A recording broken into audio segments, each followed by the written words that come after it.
Halo, selamat pagi. Kembali lagi di channel DCU. Lanjut ke mata kuliah teknologi pemrosesan bahan pangan ya. Oke, bab sebelumnya, bentar ya, tentang seharusnya evaporasi ya, distilasi ekstraksi, tapi saya langsung masuk ke drying dan freezing saja dulu ya. Nanti yang evaporasi, distilasi, sama ekstraksinya. Karena kebetulan habis dari pasteurisasi itu ada dehidrasi soalnya ya. Oke, dehidrasi itu sebenarnya nama lainnya adalah drying kalau di sini ya. Yang diartikan sebagai pengaplikasian kondisi pengkontrolan ya di bawah yang menggunakan suhu maksudnya di sini. Yang tugasnya itu untuk mengeluarkan ya atau menghilangkan gitu ya. Yang mayoritas itu adalah keberadaan air secara normal ya, yang ada dalam makanan melalui penguapan atau evaporasi. Dan atau di kasus ini juga bisa dikatakan oleh freeze drying ceritanya. Nah, kalau misalkan kamu pernah taruh tomat ke dalam kulkas ya, lama-lama kan dia mengkerut ya. Sebenarnya itu juga dia mengeluarkan kandungan air yang ada di dalamnya. Atau kamu coba deh makanan yang lain gitu ya, lama-lama dia juga keriput gitu ya maksudnya ya. Kayak jeruk dan kawan-kawan, apel itu ya termasuk juga dalam hal di sini konteksnya adalah dehidrasi atau pengeringan, tapi posisinya pengeringannya yang satu pakai udara panas, yang satu pakai udara dingin. Nah, kalau yang freeze drying itu ada di sublimasi, jadi secara nggak langsung drying dan freeze drying itu modelnya kurang lebih sama di sini ya. Jadi bisa saja dijelaskan drying tapi tidak ke freezing, itu sama, nanti bisa langsung buka ke Capture 22. Nah, definisi tentang drying ini tuh tidak termasuk unit pengoperasiannya, yang mana kita mengeluarkan sejumlah air dari makanan. Nah, contohnya itu untuk seperti separasi secara mekaniknya dan juga konsentrasi dari si membran. Itu ada di Capture 6. Evaporasi ada di Capture 13. Terus dan baking ini apa ya bahasanya ya? Pengovenan ya, ada di Capture 16. Yang secara normalnya intinya dia mengeluarkan ya sedikit banyaknya air dibandingkan dehidrasi ceritanya. Nah, tujuan utama dehidrasi ini adalah untuk meningkatkan umur simpan makanan melalui reduksi ya penurunan aktivitas air. Nah, di sini tujuan dia ketika adanya aktivitas air itu ya ceritanya untuk menghambat pertumbuhan dari mikroorganisme dan juga aktivitas enzim. Tetapi pemrosesan dengan suhu ini umumnya tidak cukup ya, tidak cukup untuk membuat mereka tuh tidak aktif ceritanya. Ada beberapa setelah kita pakai dehidrasi ya dengan cara pemanasan ya, suhu udara panas gitu ya, itu nggak semua ya, maksudnya membuat pertumbuhan mikrobial dan enzim itu tidak aktif. Nah, di sini juga ada beberapa hal lainnya yang meningkatkan ya, peningkatan maksudnya ini kandungan air ya selama penyimpanan di sini. Nah, contohnya itu kegagalan ketika kita mengemas ya, pengemasan. Tentu ini akan menghasilkan ya pembusukan yang secara cepat. Jadi kalau ada juga yang slogan itu ya kalau bisa beli barang dipilih ya yang kemasannya tidak rusak.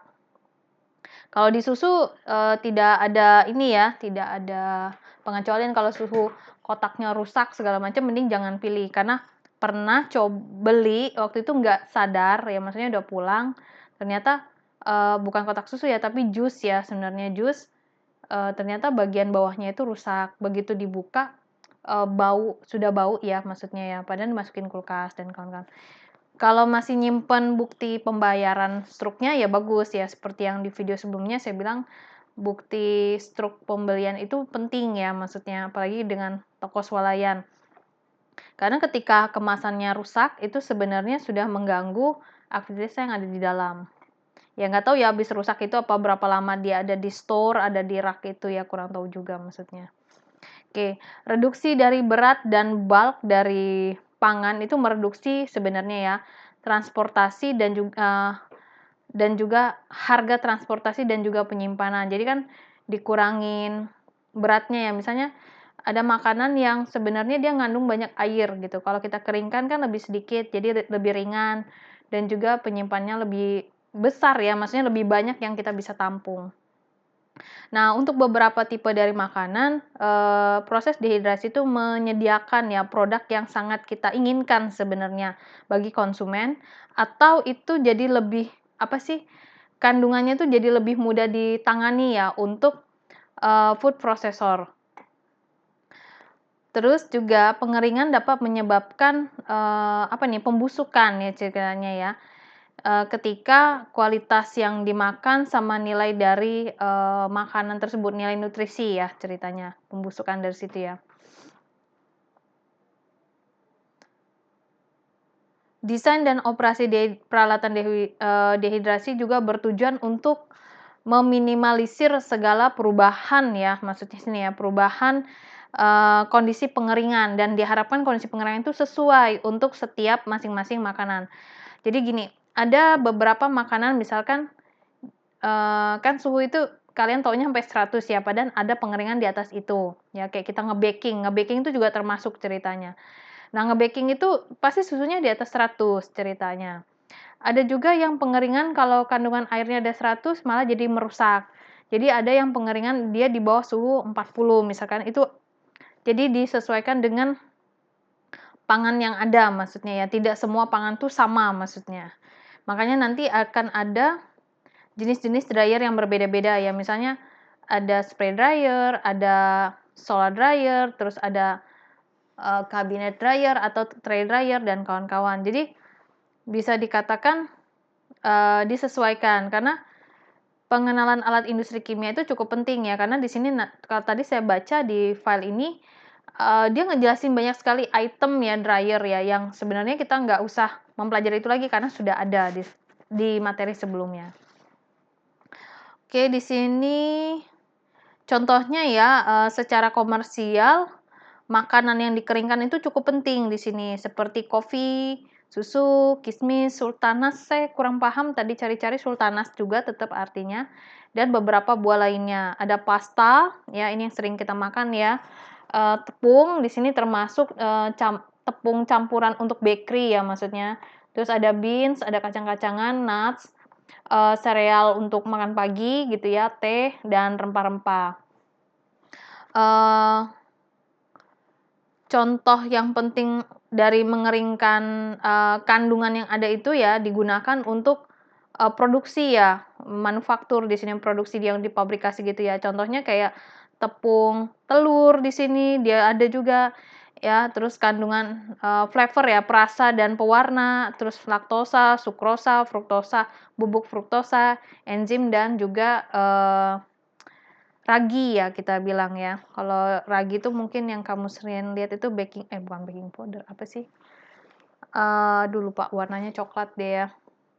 Itu untuk ragi ya ceritanya kayak mau buat tape dan kawan-kawan dia diserbuk aja sebenarnya.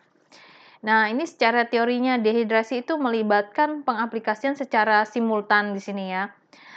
Tentang panas dan juga, pengurangan ya maksudnya ya, kandungan air dari makanan. Faktor yang mengontrol laju dari perpindahan massa dan panas itu digambarkan pada capture 1, jadi kamu back ke atas ya. Di sini ada poin di sini angka 1 ya, di sini kecuali ya ada dehidrasi secara osmotik, jadi perbedaan tekanan. Yang mana makanan itu direndam dalam larutan terkonsentrat.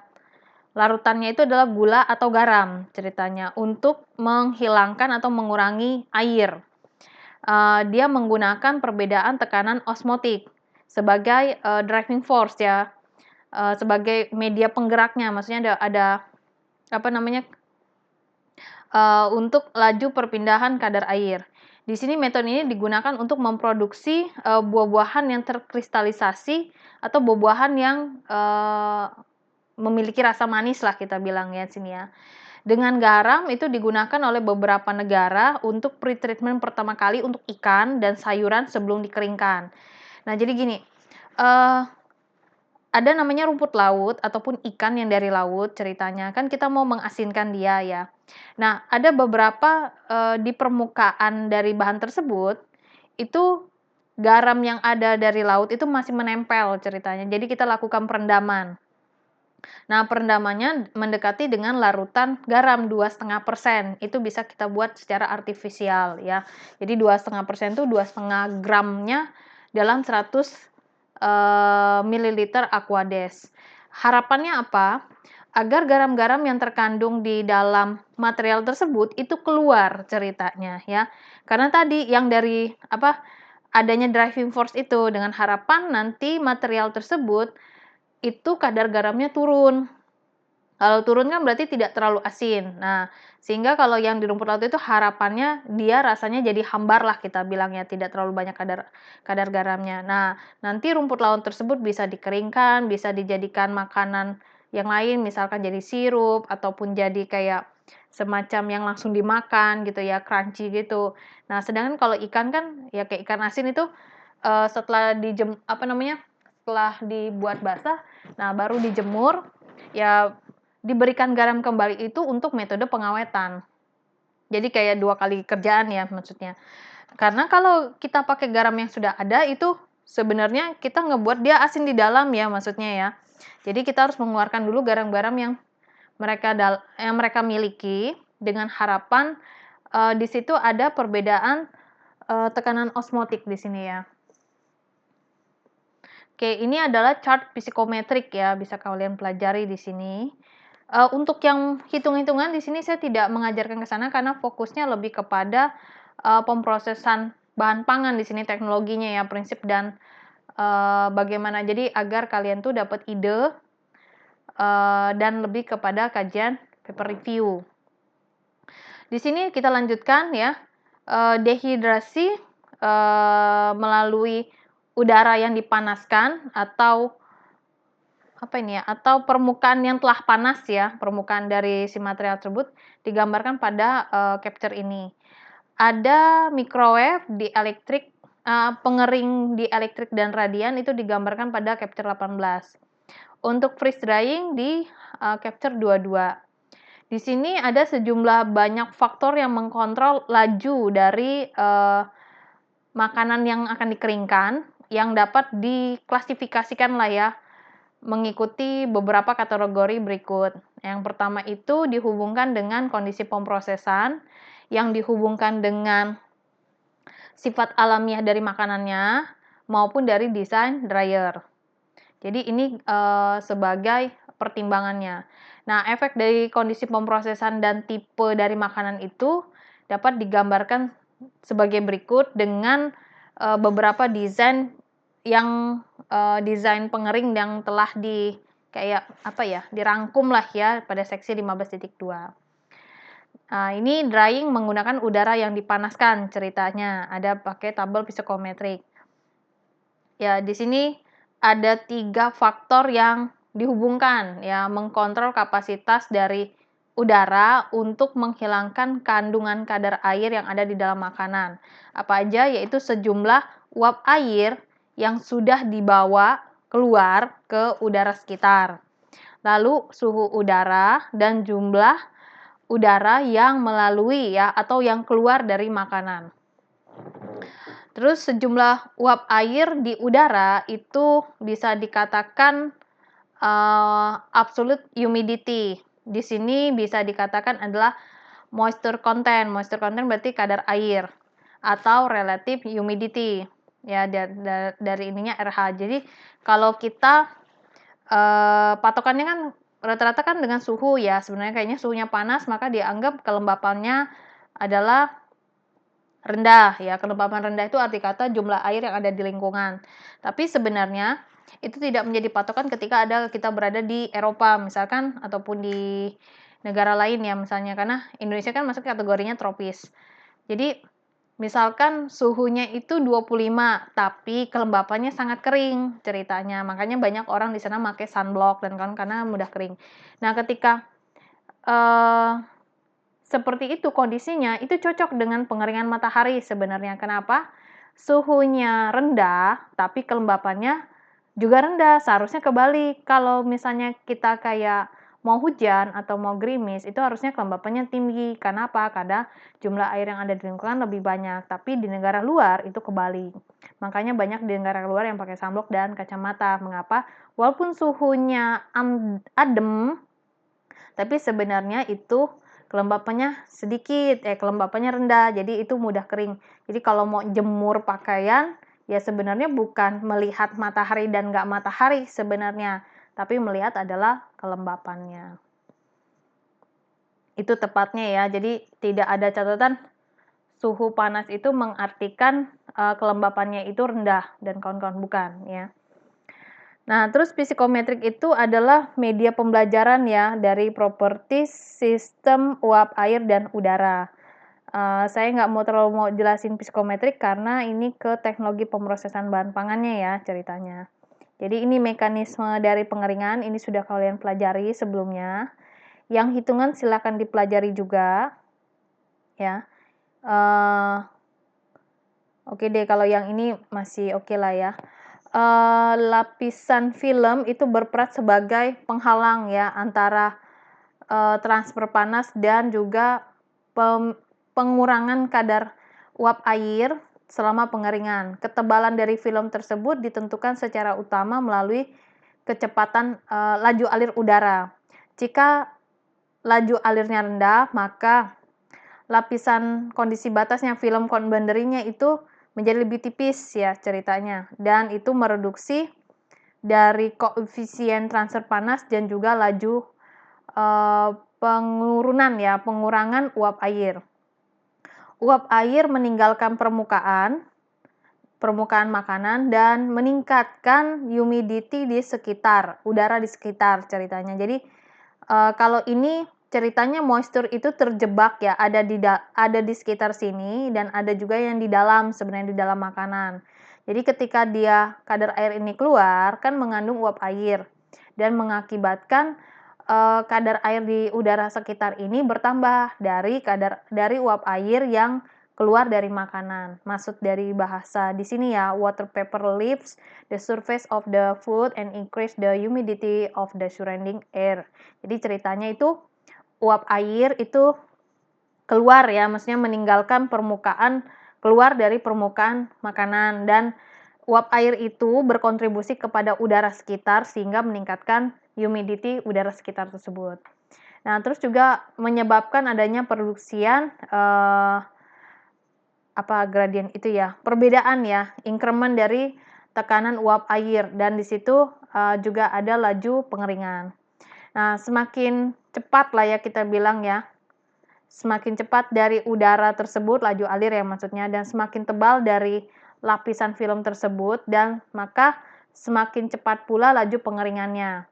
Nah, dapat disimpulkan 3 karakteristik dari udara yang dibutuhkan untuk pengeringan yang sukses lah kita bilang ya, yang berlangsung dengan baik lah di sini. Ketika makanan yang memiliki uap air tadi ya, makanan yang punya kadar air itu dia berada di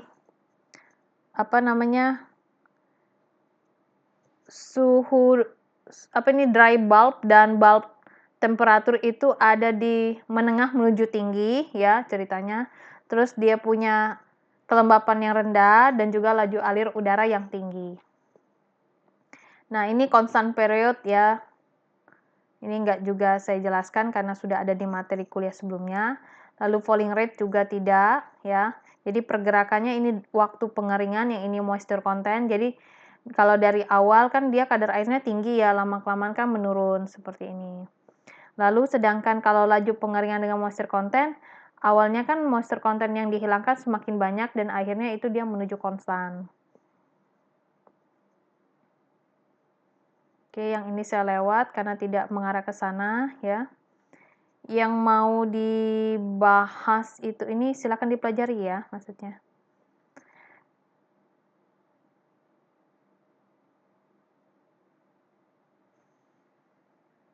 Oke, ini equipment ini sebenarnya tidak diajarkan juga di sini ya. Equipment ini ada hot air dryer ya ceritanya.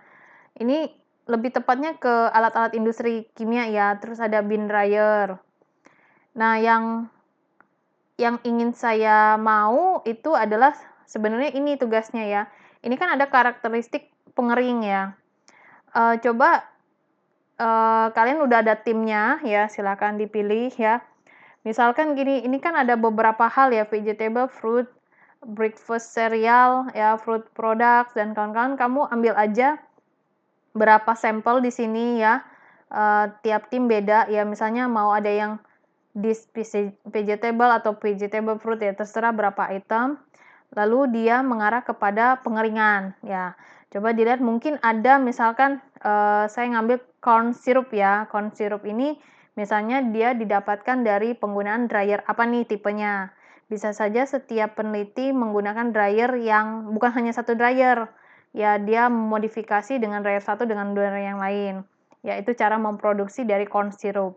Atau dia misalnya untuk menghasilkan viscous liquid, bagaimana caranya? Ya, dicari seperti itu, tipe dryernya seperti apa dan bagaimana kondisinya. Nah, apakah ada peneliti lain untuk menghasilkan viscous liquid itu? Ini kan dia bilang pakai spin flash ya ceritanya. Flash berarti kan pengeringan yang cepat dengan cara berputar di sini dianggapnya.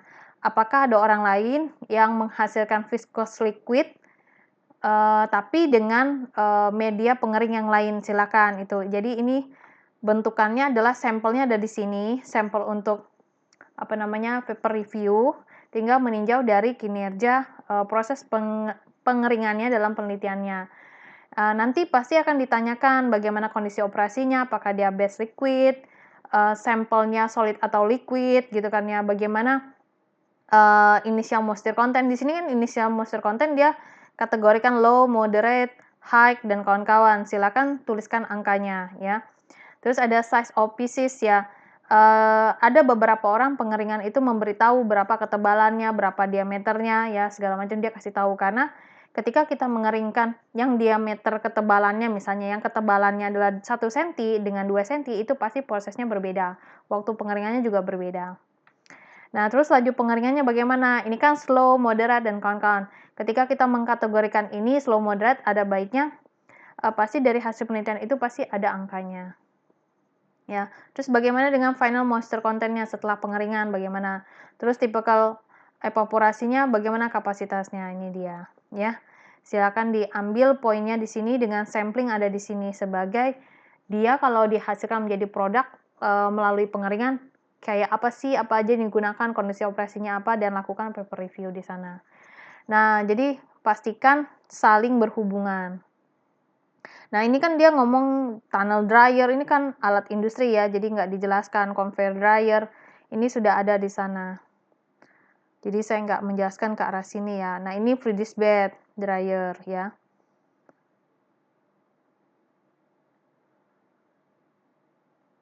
Ini juga rotary, ini enggak saya ya.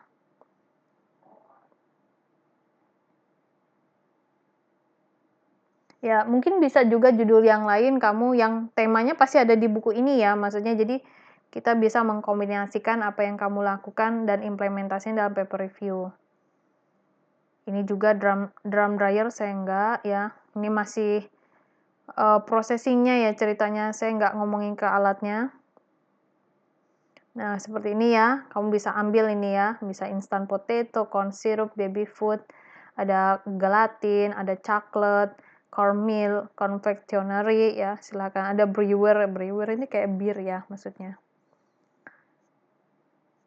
Nah, ini ada yang bowl drying ya ceritanya. Silakan ya, maksudnya apakah kamu mau nguji dengan sisi 1 atau 2, 3 sampling bahan, terus dia sebenarnya pakai teknik apa sih pengeringannya ya, silakan dijelaskan. Nah, ketika mengatakan low temperatur, rendah, tinggi, dan kawan-kawan tolong dijelaskan dalam bentuk angka, karena hasil penelitiannya pasti ada angkanya.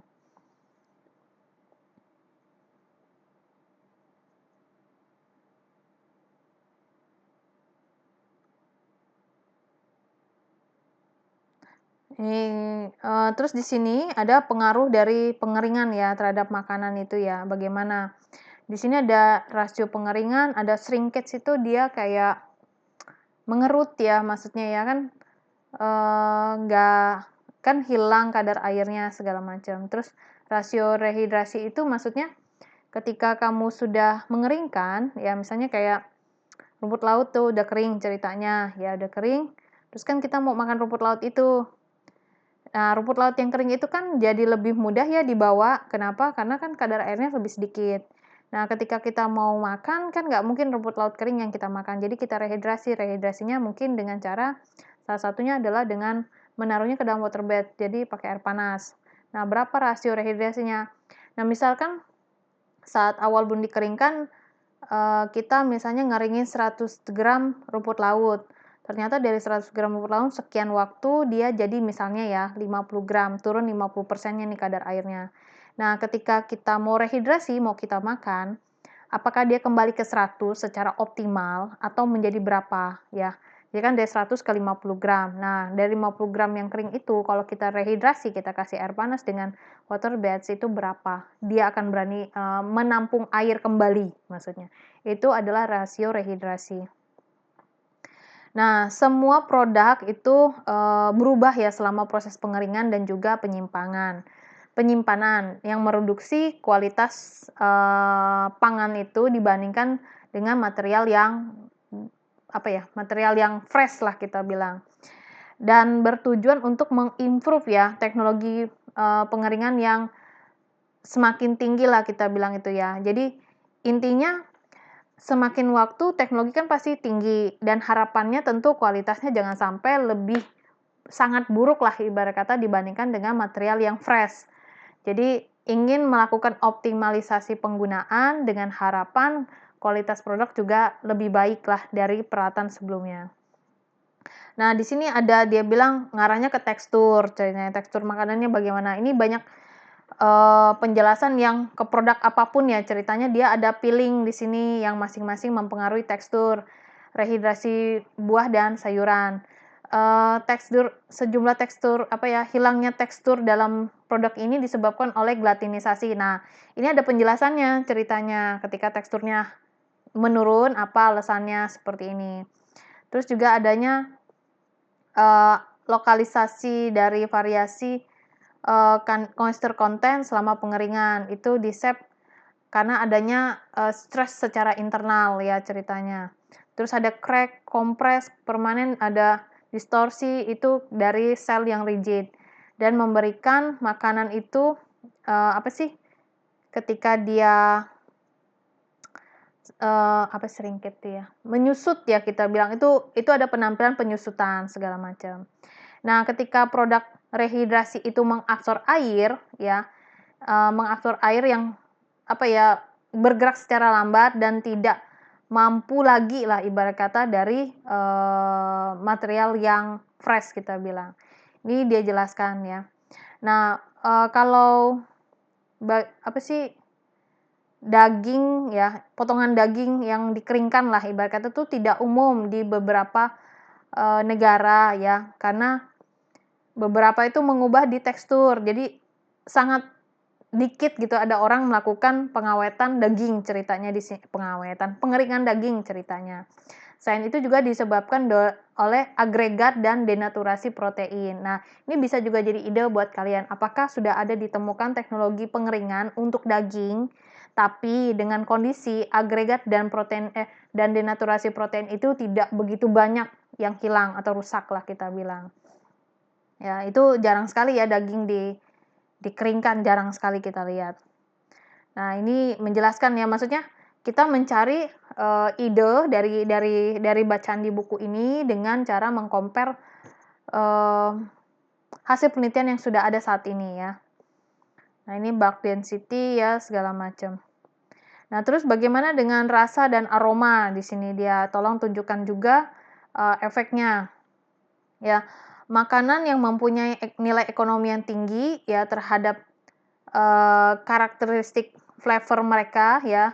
Contohnya kayak untuk obat-obatan dan juga rempah-rempahan itu dikeringkan pada suhu yang rendah. Ini ada. Nah, kalau ini kan secara umum ya ceritanya secara umum. Herbs-nya itu apa sih? Ya kan banyak kamu bisa jabarkan.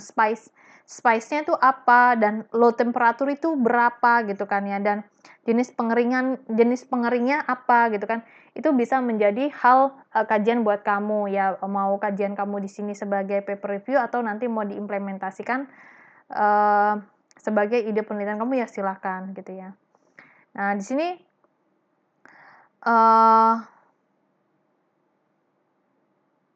apa ini? Bentar ya.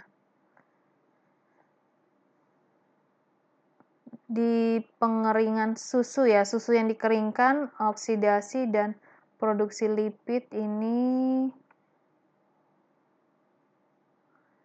sebagian besar buah dan sayuran mengandung sedikit ya lipid, tetapi oksidasi yang lemak unsaturate, asam lemak yang tidak tersaturasi menghasilkan hiperperoksidat, di mana reaksinya selanjutnya melalui polimerisasi, dehidrasi atau oksidasi untuk menghasilkan aldehid, keton, dan asam, menyebabkan rancid dan objeknya sebenarnya bau ya outdoor sini ya. Beberapa makanan seperti wortel itu dikembangkan untuk bau violet outdoors ya, violet yang diproduksi dari oksidasi karoten menjadi beta ion. Oke, ini ceritanya pengeringan dari si wortel, tapi ternyata mengakibatkan perubahan yang tadi ya, vakum atau gas packing. Jadi ada kondisi penyimpanan. Jadi ini bukan hanya pengeringannya ya, dia kayak bahasa gini, fresh dari material, dia treatment dengan pengeringan. Setelah pengeringan kan dia menghasilkan apa nih ceritanya, apa kandungannya berubah berapa persen dan kawan-kawan. Setelah itu di maintenance, sehingga proses penyimpanannya harus seperti apa nih, agar ketika setelah disimpan mau digunakan oleh konsumen, hasil atau manfaat dari material tersebut tidak jauh berbeda setelah pengeringan. Kalau ini yang saya lihat ya. Karena di sini yang menjadi highlight-nya adalah antioksidannya ceritanya, ya. Tadi kan si wortel ini ceritanya, karoten dan menjadi beta ionen. Ini yang menjadi highlight dia.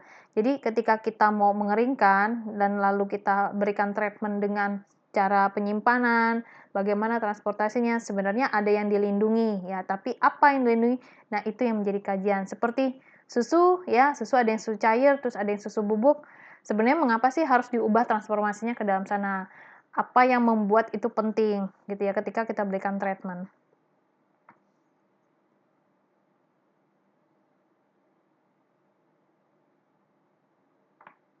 Oke, ini termasuk yang penting ya di sini ya ceritanya. Kamu bisa baca ya. Ini contoh nih ya, perubahan rasa ya, itu dari oksidatif atau enzim hidrolitik dicegah di dalam buah-buahan ya. Menggunakan apa? SO2 ceritanya, asam askorbat ataupun asam sitrit di sini ya. Melalui pasteurisasi susu ataupun jus buah, dan juga blanching dari buah-buahan. Metode lainnya digunakan untuk menahan ya atau mempertahankan rasa flavor ya dari makanan kering. Ceritanya ada agentnya lagi di dalam ya, bukan hanya jadi gini, ketika material itu dikeringkan tidak hanya semata-mata dikeringkan, pasti ada treatment. Misalnya buah itu dilapisi dengan atau diinjeksikan sulfur dioksida dengan asam korbat atau apa, yang tujuannya si flavor dari material tersebut tidak jauh berubah lah maksudnya. Ini di sini ceritanya intinya dia adalah merecovery bahan volatil ya, dan mengembalikan ke produk tersebut selama pengeringan. Jadi kayak ibarat kata kita tahu selama pengeringan itu tentu ada yang hilang lah ya, terbawa oleh uap air ke permukaan di sekitar lingkungan kita. Tapi bagaimana menahan material yang kita inginkan tidak hilang dengan cara apa? Oh, dia lakukan mungkin pelapisan dan kawan-kawan atau direndam ya, misalkan ya. Dengan harapan itu selama pengeringan itu material yang kita jaga itu tetap ada ceritanya.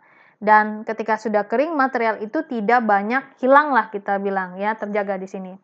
Terus juga pencampuran recovery volatil dengan komponen fixing flavor, saya nggak tahu ini apa nih ya, itu juga akan digranulasi dan ditambahkan kembali ke produk yang telah terkeringkan. Untuk contohnya adalah powder daging kering. Oh, ada powder daging kering ya. Nah, ini dia. Terus, padahal tadi kita udah bilang daging itu kan tidak dikeringkan tadi ya, tapi di sini ternyata ada penelitian ya secara nggak langsung, daging itu dibuat cacah mungkin ya bahasanya, dikeringkan, jadi dalam bentuk powder di sini.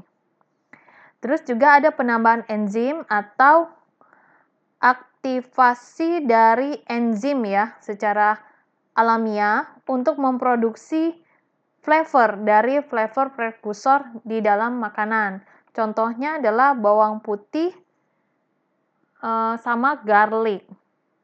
Dikeringkan di bawah kondisi untuk memprotek melindungi enzim yang melepaskan ya, ini ceritanya melepaskan karakter dari flavor tersebut. Oke, jadi ada beberapa proses ya di sini ya. Terus yang color bagaimana nih? Ada sejumlah penyebab penurunan warna ya atau perubahan warna ketika makanan itu dikeringkan. Pengeringan itu mengubah karakteristik dari permukaan makanan dan juga merefleksikan dari refleksivitas dan juga warna tersebut. Buah dan sayur bahan kimia ya berubah menjadi ya karotenoid dan pigmen klorofil. Oh, yang mengubah ke karotenoid dan pigmen klorofil disebabkan oleh panas dan proses oksidasi selama pengeringan. Dan juga di situ ada sisaan dari aktivitas enzim polifenol oksidasi yang menyebabkan adanya pencoklatan browning ceritanya selama proses penyimpanan. Jadi malah justru selama pengeringannya ya, ini anggapannya ya. Selama pengeringan tidak ada masalah, tapi setelah selesai pengeringan itu ada proses yang harus diantisipasi selama penyimpanan jadinya yaitu browning. Ini dapat dicegah melalui blanching atau treatment bagi buah-buahan dengan asam askorbat atau SO2. Terus juga buah yang tersulfurisasi secara middle lah kita ya, ataupun buah-buah ada sayur-sayuran laju apa ya, ini kayak membusuk ya darkening ini ya, selama proses penyimpanan itu merupakan proporsi yang berlawanan arah nih ya ceritanya. Menjadi kandungan sisa dari sulfur dioksida. Jadi tadi kan kita ngelapisin dengan sulfur dioksida dengan harapan kandungan selama pengeringan tidak hilang. Ternyata kandungan yang sisa tadi, sulfur dioksida sisa itu, justru itu memiliki pengaruh selama pengeringan. Selama penyimpanan ya. Jadi harus di blanching ceritanya ya. Jadi ada juga yang kayak gula ya, gula itu kan dibakar warnanya coklat, tapi kan konsumen maunya putih. Jadi di blanchingnya pakai SO2 ceritanya. Nah, tapi ketika sudah di blanching itu kan masih ada sisa-sisa yang kadarnya mungkin tidak boleh masuk ke dalam tubuh sehingga harus dicuci lagi ya agar produk setelah di blanching ya itu aman ke tubuh. Itu ada juga yang seperti itu ya. Kalau yang di sini dia SO2-nya ya. Kalau Maillard itu browning ya ceritanya yang disimpan susu dan produk buah itu bergantung dari aktivitas air dari makanan dan juga suhu penyimpanan. Secara nggak langsung sih materi ini tuh berurusan ya, berkesinambungan ya, maksudnya kemarin kan ada blanching, ternyata di sini juga ada blanching ya. Bisa saja ya tinggal kamu memilah saja ya bahwa bahasan blanching tuh sampai di sini, bahasan drying sampai di sini agar bisa dipilah-pilah nanti untuk paper review-nya. Untuk nilai nutrisinya penurunan ya ini juga sama ya, nanti kamu kaji juga dari paper itu apa sih yang turun. Di sini ada vitamin di sini ya secara nggak langsung ya. Nah ini dia yang hilang ya, berarti ada before after dia bilang. Nah ini yang terakhir rehidrasi yang tadi yang saya bilang, air yang dihilangkan dari makanan selama dehidrasi itu tidak dapat digantikan dalam langkah yang sama. Benar kayak tadi saya bilang dia punya kandungan air 100 terus dikeringkan jadi 50 terus direhidrasi pasti 100, itu nggak akan seperti itu sebenarnya, tidak semua seperti itu ya. Jadi rehidrasi itu adalah, kebalikan dari drying.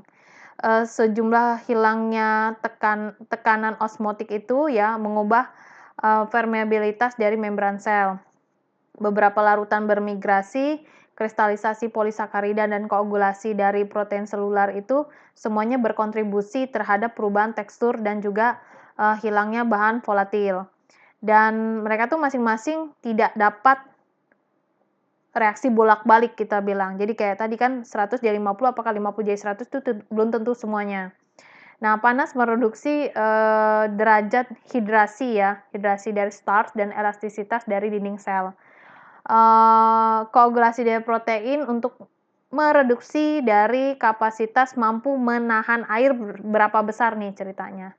Laju dari, apa sih, extend ya, perluasan dari rehidrasi itu mungkin digunakan sebagai indikator kualitas produk. Jadi, kalau misalkan dari 100 jadi 50, terus dari 50 mampunya hanya 60, maka proses rehidrasinya kan kecil kita bilang, ya. Jadi itu menjadi indikator, makanannya bagus apa enggak ceritanya setelah dikeringkan.